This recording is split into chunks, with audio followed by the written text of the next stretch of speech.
Students can sometimes get the concepts of blood flow, blood pressure, and resistance all mixed up. Blood pressure and resistance rise and fall together. They're proportional to each other. Blood flow rises and falls in the opposite direction as blood pressure and or resistance. Blood flow is inverse to either blood pressure or resistance. I This is the point that I usually have one person who emails me during the semester and says, "Yeah, but wait a minute. When I put my thumb over the garden hose, it sprays out at a much faster speed than if I just let it flow from the unimpeded garden hose. Kind of like a spray nozzle makes the water shoot out faster." Nobody here is talking about speed. No, I did not talk about the speed of your blood through its vessels. When we talk about blood flow, what we're really talking about is the amount of blood that's capable of perfusing into the capillary beds of a tissue. Not the speed at which that happens, but the volume of blood that's capable of filling that capillary bed. We have already established that the pressure in your arteries is about 120 millimeters of mercury, while the pressure in your veins is somewhere close to 15. If you thought I was going to say 80, then you might need to review the mini lecture. I think it's called systole and diastole. So the 120 and the 15 millimeters of mercury creates a pressure gradient. And just like a hill, blood flows down it. As though the heart doesn't trust blood to flow, the heart also creates systole, which forces blood through the circuits. Systole depends on contractility, or the force the heart generates to push blood into the aorta. Additionally, it gets even worse.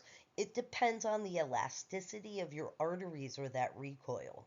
If you're young and healthy, your aorta and elastic arteries expand to allow pressure to dissipate through the systemic circuit.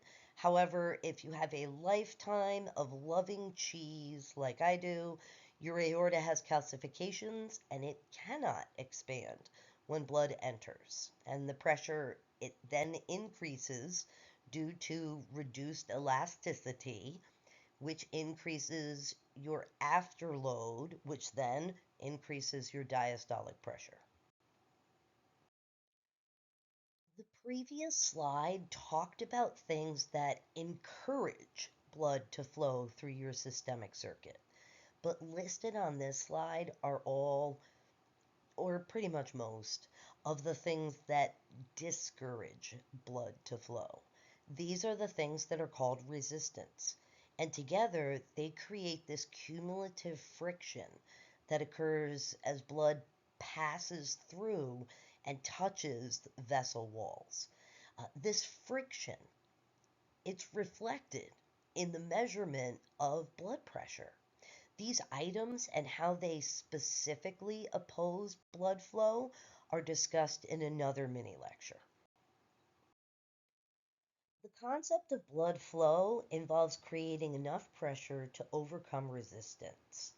This is kind of like pulling a box that's too heavy to lift, pulling it along the ground.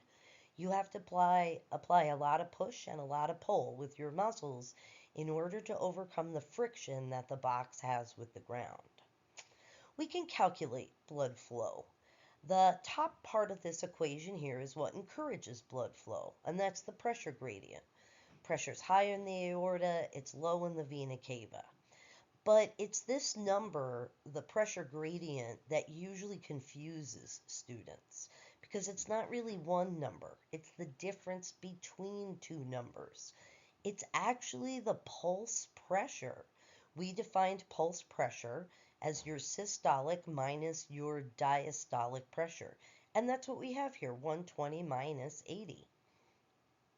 If your heart contracts with more force, raising systole to 140, that top number gets larger and that encourages blood flow.